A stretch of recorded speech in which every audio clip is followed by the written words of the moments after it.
Good evening. We're continuing with our interviews with some of the flight control team here at the Mission Control Center in Houston. Joining us here on console is Mike Misiora, who is our Odin officer in the flight control team from the space station side. Why don't you start by telling us a little bit about the Odin position? Okay. The Odin position stands for Onboard Data Interfaces and Networks. Of course, you have to have acronyms, right? We are responsible for all the computer systems that run the International Space Station.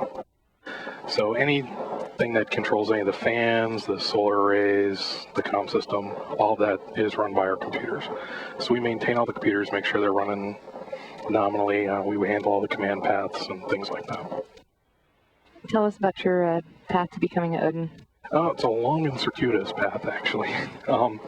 Started out many years ago, more than I care to imagine, and admit, as a JSC co-op. Came through, actually worked at the engineering directorate for a while, then came over to MOD, first as a trainer, early on for the space station program in the command and data handling system, the Odin system.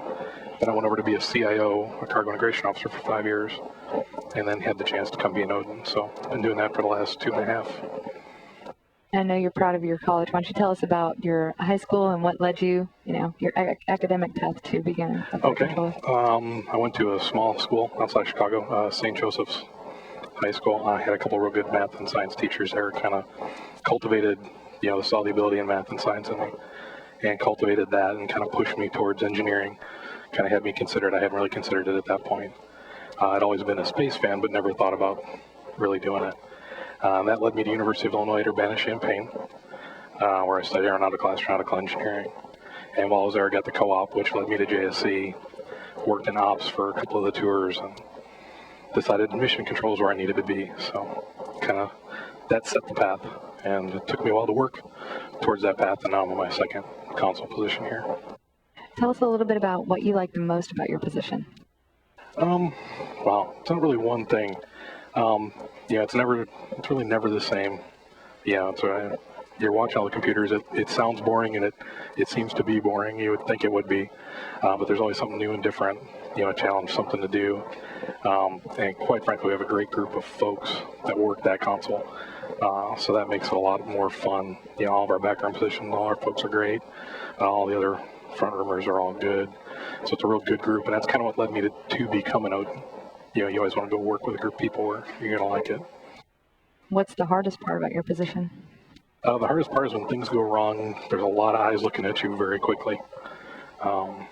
If you lose one of the primary CNC MDMs, it gets a lot of attention, sometimes more than you'd like, so you don't get to sit there and kind of figure it out. Sometimes you have to act pretty quick. How do you handle those kinds of situations? Just a lot of practice. Through training, you do it for many, many times, and when it happens for real, you're kind of like, I've seen this before, so it's not that bad. So during this mission, tell us some of the highlights and the milestones for Odin. This mission's actually a relatively quiet one for us. We're more of a support role for everybody else. We're doing a lot of software loads to configure systems for other groups in the control center. For instance, Falcon's doing a lot of the battery replacements. So we're changing some of their software set points for them. So a lot of little things that don't really seem important, but matter to all the other disciplines. So while we're not playing a front, we're not on the leading edge, we're kind of in the back doing all the work, helping make sure everybody else gets their jobs done. Every position is important. And speaking of, I'm sure you're supported by some folks in the back rooms. What kind of team are we talking about that helps you? We have one back room position. So there's 2 of us on shift. Okay, so for any viewers who are kind of interested in this career path, what advice would you have for maybe young people who are kind of interested in engineering or math and science at a young age? Just study hard, find the system you like. Space and airplanes always fascinated me from a kid growing up, so aeronautical engineering was the obvious choice for me. But, try to do that, take all the classes you can. I took AP classes and, went that direction. And try to find some teachers. That made a big difference to me. A couple of teachers I had in high school especially really kind of pushed and helped cement that. Well, thank you so much for taking time out of your shift to come join us and share your story. We appreciate it. Mike Misiora, one of the talented folks over in the International Space Station Flight Control Room. Thank you.